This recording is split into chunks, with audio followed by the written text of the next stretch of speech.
नमस्कार दोस्तों, स्वागत करता हूं मैं आपका हमारे YouTube channel the mechanical educators में। दोस्तों, आज के इस वीडियो में हम नॉन कन्वेंशनल एनर्जी सोर्स में बायोमास एनर्जी का ये सीरीज़ का पार्ट 4 है, जिसमें आज हम पर्टिकुलरली बात करने वाले हैं बायोगैस प्लांट के बारे में। और उसके बाद में आज के इस वीडियो में हम पर्टिकुलरली डिस्कस करेंगे केवीआईसी बायोगैस मॉडल का कंस्ट्रक्शन, उसका वर्किंग और उसकी जो डाइजेस्टर की कैपेसिटी है वो भी आज हम डिस्कस करने वाले हैं। तो यहाँ पर जो है वो आप देख सकते हैं कि यहाँ पर ये जो मॉडल दिया गया है वो केवीआईसी का बायोगैस मॉडल है, जिसको हम पर्टिकुलरली आज के इस वीडियो में डिस्कस करेंगे। परंतु दोस्तों, अगर आपने अभी तक हमारे यूट्यूब चैनल पर जो बायोगैस एनर्जी के पार्ट 1, पार्ट 2 और पार्ट 3 अभी तक हमारे यूट्यूब चैनल पर नहीं देखे तो उसकी जो यहाँ पर लिंक है वो मैं आई बटन में आपको दे दूंगा, तो वहाँ पर जाके आप चेकआउट कर सकते हैं। और नॉन कन्वेंशनल एनर्जी सोर्स का पूरा जो प्लेलिस्ट है वो आपको डिस्क्रिप्शन बॉक्स में अवेलेबल करा दिया जाएगा, तो वहाँ पर जाके आप पूरा का पूरा प्लेलिस्ट भी देख सकते हैं। तो चलिए स्टार्ट करते हैं आज का ये वीडियो लेक्चर बायोमास एनर्जी का। तो पर्टिकुलरली आज के इस वीडियो में हम बात करने वाले हैं first of all biogas plant के बारे में और उसके कुछ क्लासिफिकेशन के बारे में भी। तो बायोगैस प्लांट जो है वो क्या है? बायोगैस प्लांट जो है वो जिसमें बायोगैस प्रोड्यूस किया जाता है, किस में से कि जैसे ऑर्गेनिक मैटर है जो कि बायोडिग्रेडेबल होते हैं। ऑर्गेनिक मैटर कौन सा मैटर जो है वो बायोडिग्रेडेबल है, यानी कि corn, animal waste, food waste यानी कि एग्रीकल्चरल वेस्ट होता है।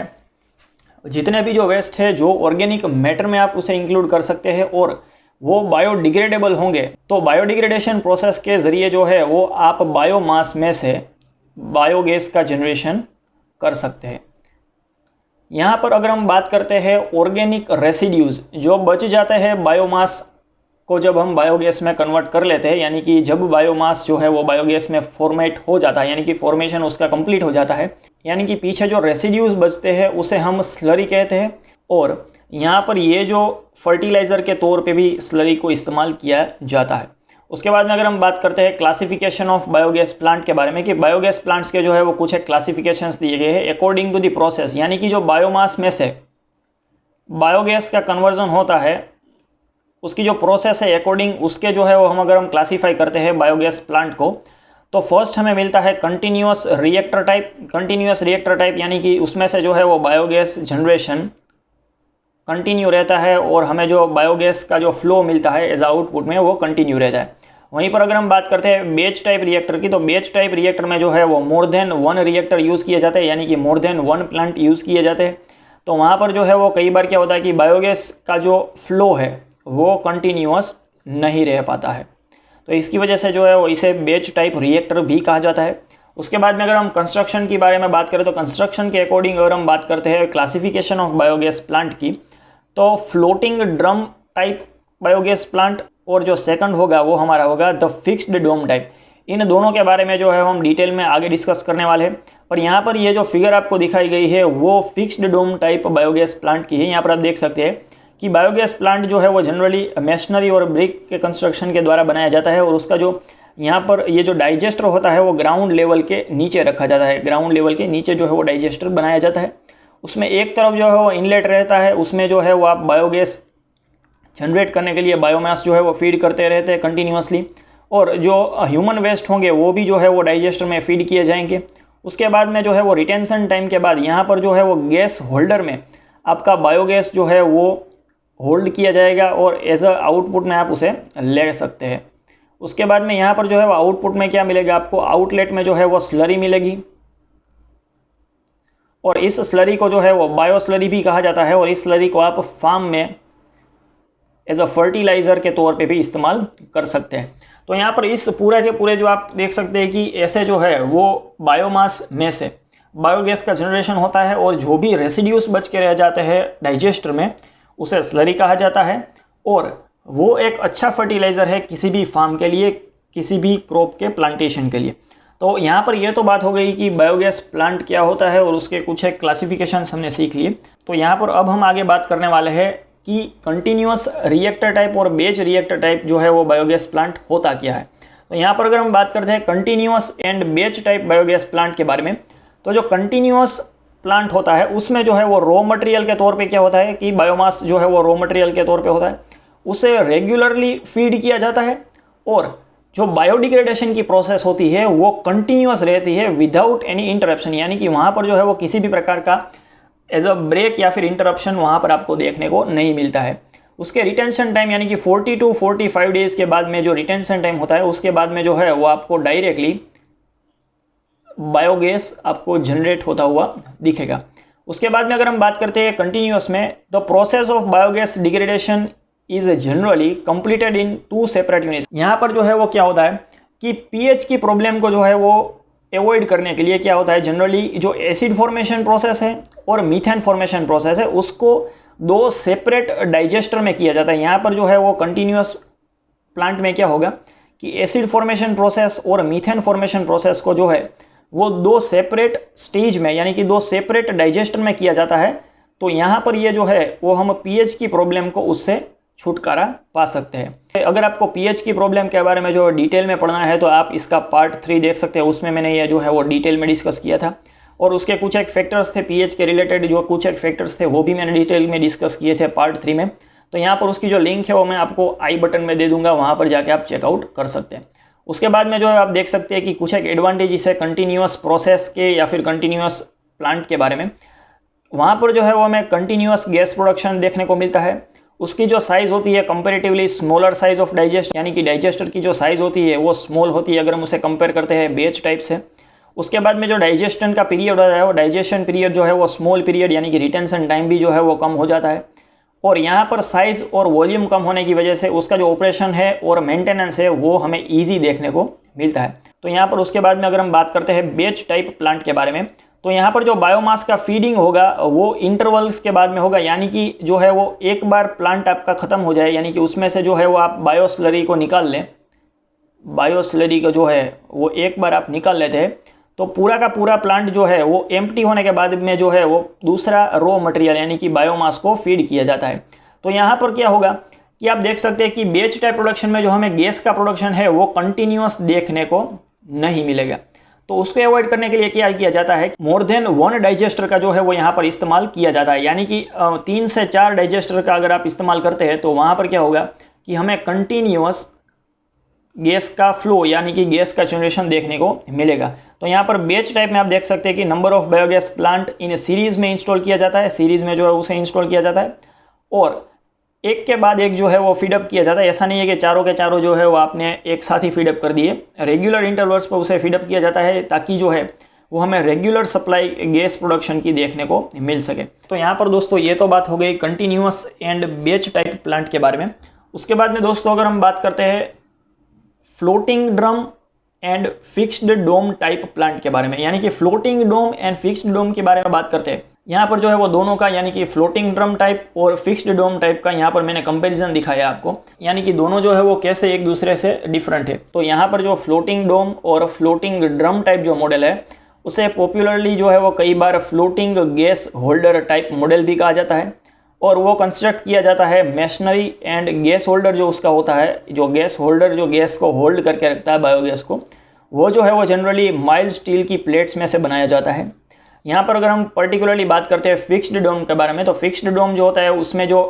गैस होल्डर होता है यानी कि जो बायोगैस को होल्ड करके रखता है वो फिक्स्ड रहता है, वो जो है वो फ्लोट नहीं कर पाता। फ्लोट यानी कि किस पर फ्लोट नहीं कर पाता, जो बायोमास आपने फीड किया है बायोस्लरी जो है उस पर फ्लोट यहाँ पर नहीं कर सकता। वहीं पर अगर हम बात करते हैं फ्लोटिंग ड्रम में तो वो फ्लोट कर सकता है। तो यहाँ पर अगर हम बात करते हैं कि गैस होल्डर और डाइजेस्टर जो है वो दोनों कंबाइंड होते हैं वहाँ पर, और बैच प्रोसेस के लिए यहाँ पर ये जो डोम टाइप है यानी कि फिक्स्ड डोम टाइप है वो सूटेबल रहता है। और अगर हम बात करते हैं इस particularly fixed dome type plant के बारे में तो वो जनरली ग्राउंड लेवल के नीचे जो है वो क्रिएट किया जाता है यानी कि बनाया जाता है। यहाँ पर दोस्तों अगर हम बात करते हैं कि गैस होल्डर जो हमने माइल्ड स्टील में से बनाया होता है तो उसकी जो है वो एक लाइफ होती है, उसकी लाइफ जो है वो ख़त्म हो जाने के बाद यहाँ पर आपको जो है वो रिप्लेस करना पड़ता है। यहाँ पर आप देख सकते हैं कि गैस होल्डर की जो लाइफ होती है वो जनरली 5 ईयर्स की होती है, तो आफ्टर 5 ईयर्स जो है आपको उसे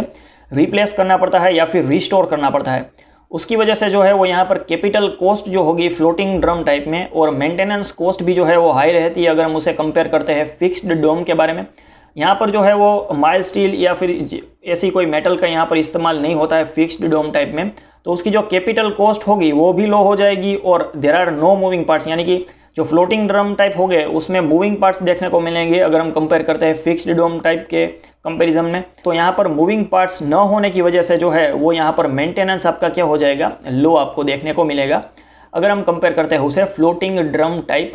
बायोगैस प्लांट के साथ। उसके बाद में अगर हम बात करते हैं कि जो गैस रिलीज होगा, बायोगैस जनरेशन होगा, उसके बाद में यहाँ पर जो गैस रिलीज होगा वो आपको कांस्टेंट प्रेशर में देखने को मिलेगा और यहाँ पर ये जो है वो बैच टाइप प्लांट के लिए उस इस्तेमाल होता है। तो यहाँ पर ये जो गैस रिलीज होगा वो आपको वेरिएबल प्रेशर, यानी कि उसका प्रेशर जो है वो वेरी करता रहेगा। उसके बाद में अगर हम बात करते हैं कि it is suitable for dung and human waste, यहाँ पर ये जो है वो सूटेबल रहता है काउ डंग ह्यूमन वेस्ट के लिए। और अदर बायोमास जो अगर हम यूज़ करते हैं तो वो इनलेट पाइप को जो है वो क्लॉग कर सकते हैं, यानी कि जाम कर सकते हैं। यहाँ पर अगर हम बात करते हैं fixed dome type biogas plant में, तो यहाँ पर ऐसी कोई भी जो है वो दिक्कत का हमें सामना नहीं करना पड़ता, क्योंकि यहाँ पर जो है वो ऑल टाइप्स ऑफ बायोवेस्ट जो है आप यूज़ कर सकते हैं इंक्लूडिंग काउ डंग के साथ। तो यहाँ पर दोस्तों नीचे जो है आपको फिगर दी गई है, यहाँ पर आप देख सकते हैं कि यहाँ पर ये जो है वो डाइजेस्टर के साथ जो है वो ऊपर जो है वो फ्लोटिंग ड्रम रखा जाता है। वो जो है वो फ्लोट करता है, जब उसमें जो है वो गैस फिलअप हो जाएगी, बायोगैस फिलअप हो जाएगी, तो वैसे वैसे जो है वो ये फ्लोट होकर ऊपर की ओर आना स्टार्ट हो जाएगा। और यहाँ पर ये जो फिगर दी गई है वो फिक्स्ड डोम टाइप की है। यहाँ पर आप देख सकते हैं उसे जो है वो सिंपल मेशनरी वर्क के साथ क्रिएट किया जाता है और वो जो है वो ग्राउंड के नीचे उसे रखा जाता है, यानी कि डाइजेस्टर और बायोगैस होल्डर जो होता है उसको ग्राउंड लेवल से नीचे रखा जाता है। और यहाँ पर ये तो बात हो गई दोस्तों floating dome and fixed dome plant के बारे में। यहाँ पर दोस्तों हमें ये भी सीखना होगा कि इन सब बायोगैस प्लांट में जो हम रॉ मटेरियल के तौर पे जो बायोमास फीड करते हैं वो कौन से रॉ मटेरियल है वो भी हमें सीखने होंगे। तो अगर हम नेक्स्ट स्लाइड में अगर हम उसकी बात करते हैं तो बायोमास यूज्ड फॉर प्लांट्स, तो यहाँ पर अगर हम बात करते हैं बायोमास जो कि यूज़ किया जाता है बायोगैस प्लांट्स के लिए, तो यहाँ पर जो जनरली जो है वो बायोगैस प्लांट के लिए काउ डंग का इस्तेमाल किया जाता है for to feed the digester, यानी कि डाइजेशन में मोस्ट ऑफ द टाइम जो है वो काउ डंग का इस्तेमाल किया जाता है, जो कि ईजी रहता है बायोमास का डिग्रेडेशन के लिए। और उसे जो है वो एक स्लरी के तौर पर, यानी कि उसकी जो है वो स्लरी बनाई जाती है जिसमें जो है वो टोटल सॉलिड कंटेंट रहता है। आपका टोटल सॉलिड कंटेंट जो है वो 8 to 9% रखा जाता है और बाकी का जो है वो वाटर रहेगा। स्लरी में जो है वो 8 to 9% जो है वो टोटल सॉलिड कंटेंट रहेगा और जो अदर कंटेंट होगा वो वाटर का रहेगा वहाँ पर। तो यहाँ पर अगर हम बात करते हैं बायोमास के क्लासिफिकेशन के बारे में, तो एनिमल वेस्ट में अगर हम बात करते हैं तो एनिमल डंग,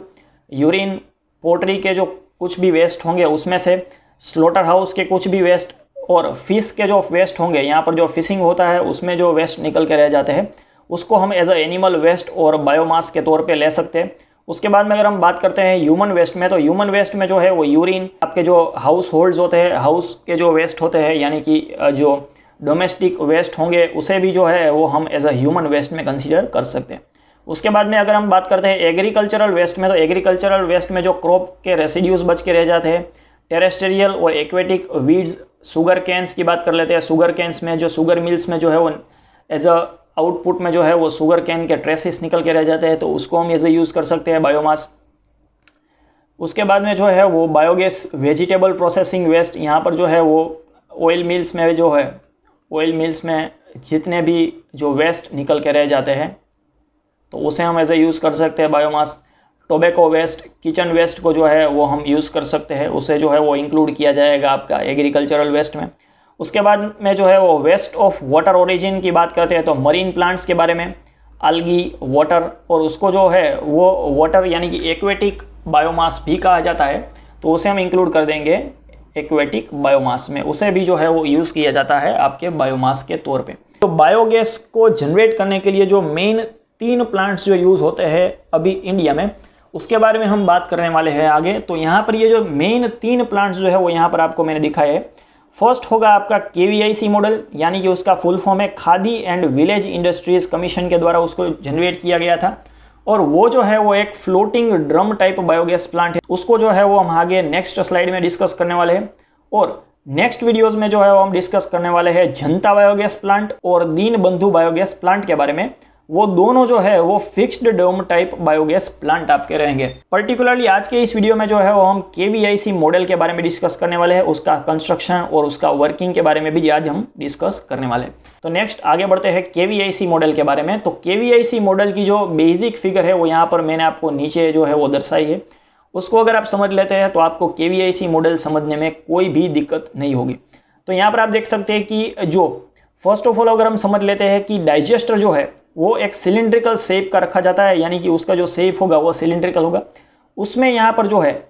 वो पार्टीशन वॉल रखी जाती है। पार्टीशन वॉल क्या करेगी कि जो बायोमास है उसे डिवाइड करके रखेंगी दो पार्ट में, और यहाँ पर ये जो है डाइजेस्टर में स्लरी को फीडअप यहाँ पर किया जाता है। और यहाँ पर ये जो डाइजेस्टर है उसका कंस्ट्रक्शन आप ब्रिक में से या फिर मेशनरी वॉल के द्वारा भी क्रिएट कर सकते हैं। जो रेड कलर की ब्रिक आती है उसमें से जनरली ये प्रीफर्ड किया जाता है कि डाइजेस्टर को आप कंस्ट्रक्ट करें। वहाँ पर ये जो पार्टीशन वॉल है उसके ऊपर जो है वो गाइड रेल रखी जाती है कि जो गाइड करती है आपके गैस होल्डर या फिर डोम को ऊपर और नीचे आने के लिए, यानी कि वो जो है वो जब इसमें गैस जो है वो आपका फिल हो जाएगा तो क्या होगा कि आपका जो डोम है वो गाइड रेल के ऊपर की डायरेक्शन में जाएगा, और गैस जब आप रिलीज कर लेंगे यानी कि जो बायोगैस जो है वो आप एज ए यूज कर लेंगे तो वहाँ पर गैस का प्रेशर कम हो जाएगा, और गैस की क्वांटिटी कम होने की वजह से वो जो है वो फिर से डाउनवर्ड डायरेक्शन में आपका जो डोम है वो आ जाएगा। तो यहाँ पर उसके बाद में अगर हम बात करते हैं कि ग्राउंड लेवल के ऊपर जो है वो बायोमास को फीड करने के लिए जो है वो स्लरी इनलेट टैंक को रखा जाता है। उसमें जो है वो बायोमास को फीड किया जाता है एसी इनलेट पाइप के, यानी कि एस्बेस्टोस सीमेंट का पाइप जो होता है, यहाँ पर जो है वो कोई सा भी पाइप हम यूज़ नहीं कर सकते। यहाँ पर पर्टिकुलरली एस्बेस्टोस सीमेंट का जो इनलेट पाइप होता है वही इस्तेमाल किया जाता है, और एज आउटलेट में भी एस्बेस्टोस सीमेंट का पाइप भी जो है वो यूज़ किया जाता है। और यहाँ पर राइट हैंड साइड में जो है वो स्लज यानी कि जो बायोस्लरी है उसको जमा करने के लिए आउटर टैंक को भी ग्राउंड लेवल के ऊपर बनाया जाता है। यहाँ पर दोस्तों यहाँ पर आप देख सकते हैं कि ऐसा कोई भी मैकेनिकल इक्विपमेंट हमने नहीं रखा है कि जिसकी वजह से जो आउटलेट पाइप है उसमें से जो स्लज है यानी कि जो आपकी स्लरी है वो आउटर टैंक तक पहुंच सके। तो वो कैसे होगा वो आपको मैं समझाता हूं कि जैसे जो है वो आपने बायोगैस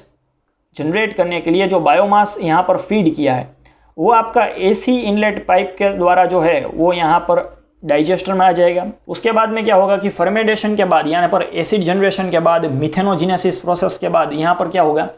कि धीमे धीमे जो है वो क्या होगा कि आपके गैस होल्डर में गैस जमा स्टार्ट हो जाएगा, और यहाँ पर जो है वो भी गैस जमा होना आपका स्टार्ट हो जाएगा, बायोगैस यहाँ पर भी जमा हो जाएगा। उसकी वजह से क्या होगा कि यहाँ पर ये जो डाइजेस्टेड स्लरी है और यहाँ पर जो आपका बायोगैस है वो डाइजेस्टेड स्लरी के ऊपर प्रेशर लगाएगा, क्योंकि जैसे जैसे बायोगैस का जो है वो क्वांटिटी उसकी बढ़ती जाएगी उसका प्रेशर भी वैसे वैसे यहाँ पर बढ़ता जाएगा। तो यहाँ पर क्या होगा कि जो बायोगैस है वो आपकी डाइजेस्टेड स्लरी के ऊपर प्रेशर लगाएगा, और उसकी वजह से यहाँ पर क्या होगा कि यहाँ पर जो है वो naturally with the help of pressure of biogas यहाँ पर नेचुरली जो है वो आपका एसी आउटलेट पाइप में से आपकी स्लरी जो है वो यहाँ तक पहुँच जाएगी। तो इसकी वजह से आप देख सकते हैं कि जैसे ही बायोगैस को आप रिलीज़ कर लेंगे तो बायोगैस रिलीज़ होने के बाद क्या होगा कि जो गैस का प्रेशर कम हो जाएगा, तो वैसे ही यहाँ पर जो है वो आउटर टैंक में स्लरी आपकी आनी कम हो जाएगी या फिर बंद हो जाएगी, और फिर से आपको पता चल जाएगा कि आपको जो है वो अगेन बायोमास फीडअप करना है। तो यहाँ पर ये तो बात हो गई, हमने केवीआईसी मॉडल को जो है वो प्रॉपरली उसका कंस्ट्रक्शन देखा, कौन कौन से मटेरियल में से जो है वो यहाँ पर बनाया जाता है। आपको जो है वो यहाँ पर कहना है कि जो गैस होल्डर होता है, कमेंट में आप मुझे जो है वो बता सकते हैं कि जो गैस होल्डर होता है वो कौन से मटेरियल में से बनाया जाता है, आप कमेंट में हमें लिख कर बता सकते हैं। यहाँ पर उसके बाद में बायोगैस जनरेशन होने के बाद जो आप देख सकते हैं कि गैस वाल्व के द्वारा जो है वो प्रेशर को मेज़र किया जाता है, और एक सर्टन प्रेशर के बाद में ही जो है वो बायोगैस को आप एज आउटलेट में ले सकते हैं। तो यहाँ पर आप देख सकते हैं कि केवीआईसी मॉडल की अगर हम थियरी थोड़ी सी रीड कर लेते हैं। जो केवीआईसी मॉडल है वो डेवलप किया गया था इंडिया में 1954 में केवीआईसी यानी कि khadi and village industries commission के द्वारा, और उसे एडोप्ट और प्रमोट किया गया था 1962 में as a floating gas holder type plant, यानी कि ये जो है वो फ्लोटिंग गैस होल्डर टाइप आपका प्लांट रहेगा। ये जो है वो इसमें से MCQ आ सकते हैं, तो ये आपको याद रखना है कि केवीआईसी जो मॉडल है वो floating gas holder type plant उसे कहा जाएगा। उसके बाद में अगर हम बात करते हैं कि जो फार्मर्स और डोमेस्टिक पर्पज़ की अगर हम बात करते हैं तो यहाँ पर जो उसकी जो साइज़ रखी जाती है यानी कि कैपेसिटी रखी जाती है बायोगैस प्लांट की फार्मर्स और डोमेस्टिक पर्पज़ के यूज़ के लिए, तो वो होगी आपकी 2 to 30 मीटर क्यूब की जो कैपेसिटी है वो रखी जाती है। और वहीं पर अगर हम बात करते हैं इंस्टीट्यूट और इंडस्ट्रीज़ के बारे में, तो वहाँ पर जो है वो ये कैपेसिटी बढ़कर आपकी 25 to 140 मीटर क्यूब जितनी रखी जाती है। वहाँ पर अगर हम बात करते हैं कि जो KVIC मॉडल को जो है उसके जो डाइजेस्टर होता है उसको कंस्ट्रक्ट किया जाता है ब्रिक में से, और यहाँ पर ये जो है वो ग्राउंड लेवल के नीचे रखा जाता है। आपका पूरा का पूरा जो डाइजेस्टर होगा वो ग्राउंड लेवल के नीचे होगा। तो यहाँ पर जो है वो उसकी डेप्थ कितनी होगी वो वेरी करती है। आपकी जो डाइजेस्टर की डेप्थ रखी जाती है ग्राउंड लेवल के नीचे वो रखी जाती है आपकी 3.5 to 6 मीटर के बीच में, और वहीं पर डायामीटर जो डाइजेस्टर का होगा वो आपका होगा 1.35 metre to 6 metre depending on the capacity, यानी कि जो कैपेसिटी के ऊपर भी यहाँ पर जो कंस्ट्रक्शन होगा वो डिपेंड करेगा। और आप जो है वो डेली कितनी क्वांटिटी में रॉ मटेरियल फीड कर पाते हैं आपके KVIC मॉडल में, उसके ऊपर जो है वो यहाँ पर उसकी जो डेप्थ और डायामीटर है वो वेरी करती रहेंगी। उसके बाद में जो मैंने आपसे कहा था कि गैस होल्डर असेंबली होगी वो उसको जो है वो सेंट्रल गाइड की फ्रेम के ऊपर रखा जाता है, और यहाँ पर ये जो ड्रम होता है वो बना होता है आपका माइल्ड स्टील की सीट्स के द्वारा, यानी कि जो माइल्ड स्टील सीट की जो थिकनेस होगी वो आपकी होगी 2.5 mm, और उसकी जो टॉप में थिकनेस होगी वो आपकी 2 mm होगी, यानी कि जो साइड वॉल होंगी आपकी उसकी थिकनेस रखी जाएगी 2.5 mm, और जो टॉप की थिकनेस होगी यानी कि ड्रम के टॉप की थिकनेस होगी वो आपकी 2 mm रखी जाएगी। और यहाँ पर जो है वो इनलेट और आउटलेट पाइप जो है वो कैरी करेंगे आपके बायोमास स्लरी और बायोमास स्लज को, और वो बने होते हैं आपके एस्बेस्टोस सीमेंट मटेरियल के। यहाँ पर दोस्तों इसमें से भी जो है वो क्वेश्चन आपसे पूछा जाएगा कि KVIC मॉडल में जो है वो आउटलेट पाइप और इनलेट पाइप जो है वो कौन से मटेरियल के बने हुए होते हैं। The biogas from the plant are passed through the vessel fitted in the soda lime to remove the excessive moisture from the gas, and after that it will be ready for the application। यानी कि biomass जो है वो directly fill up नहीं किया जाता, उसको जो है वो सोडा लाइम की वेसल में से भी पास करना पड़ता है, कि जिसकी वजह से जो है वो एक्सेसिव मॉइस्चर अगर उसमें रह जाता है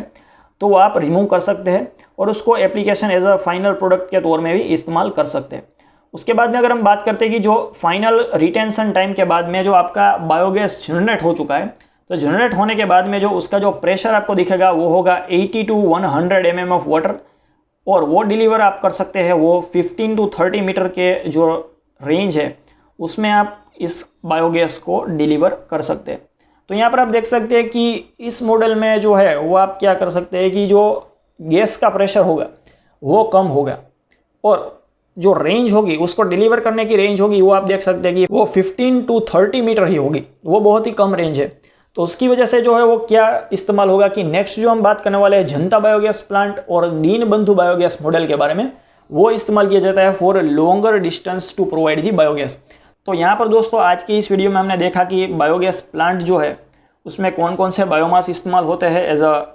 रॉ मटेरियल। उसके बाद में हमने उसके क्लासिफिकेशंस के बारे में देखा, और अंत में आज के इस वीडियो में हमने KVIC मॉडल को डिटेल में डिस्कस किया कि जिसमें से बहुत सारे MCQs पूछे जा सकते हैं। तो दोस्तों अगर ये आपको वीडियो लेक्चर अच्छा लगा है तो लाइक कीजिए, शेयर कीजिए अपने दोस्तों के साथ, और अभी तक अगर आपने हमारे YouTube चैनल को सब्सक्राइब नहीं किया है तो सब्सक्राइब कीजिए, और साथ ही दिए गए नोटिफिकेशन बेल को भी प्रेस कीजिए ताकि नेक्स्ट जो भी वीडियोज़ हमारे YouTube चैनल पर आने वाली है उसकी अपडेट डायरेक्टली आपको मिल सके। तो मिलते हैं ऐसे ही किसी नेक्स्ट इन्फॉर्मेटिव वीडियो में, तब तक के लिए keep learning, keep supporting. Thank you very much for watching this video.